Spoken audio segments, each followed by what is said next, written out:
Arrêtez, peuple de l'OTAN.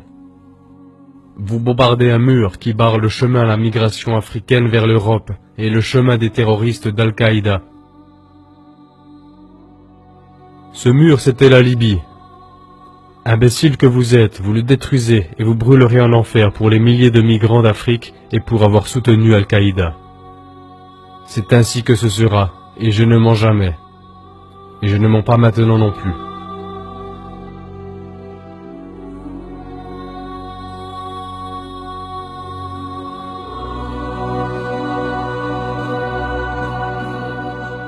Mémoire de ma vie.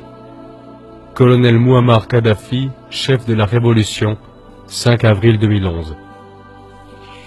Au nom d'Allah, du bienfaisant, du miséricordieux.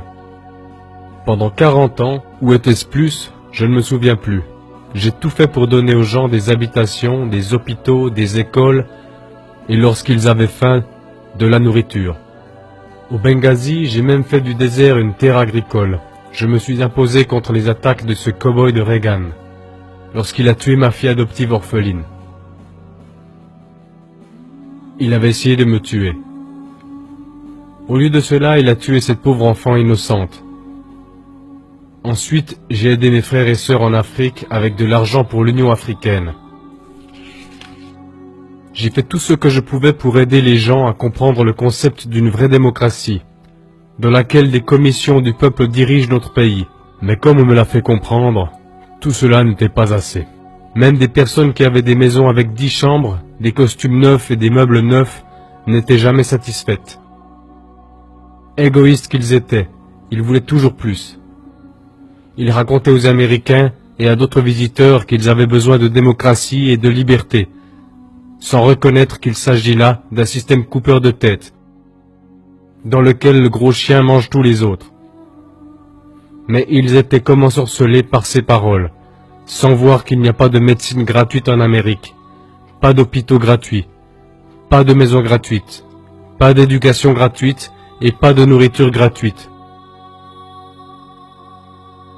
Sans parler des gens qui mendient ou des longues queues pour une assiette de soupe. Non, quoi que j'ai fait, pour certains ce n'était jamais assez. Mais d'autres, eux, savaient que je suis le fils de Gamal Abdel Nasser, le seul vrai dirigeant arabe et musulman que nous ayons eu depuis Saladin.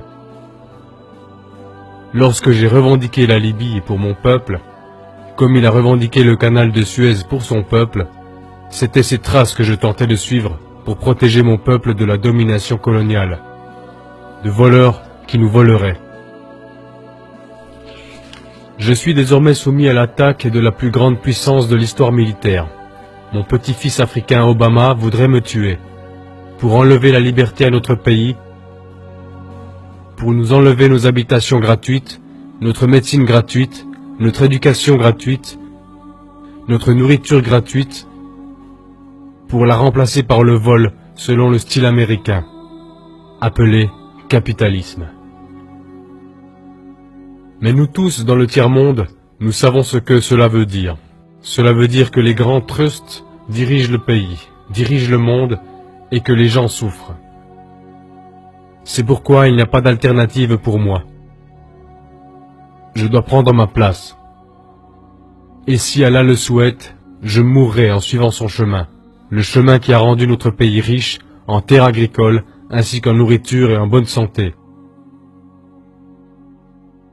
Et nous permet même d'aider nos frères africains et arabes, quand ils travaillent ici avec nous, dans la République du peuple libyen.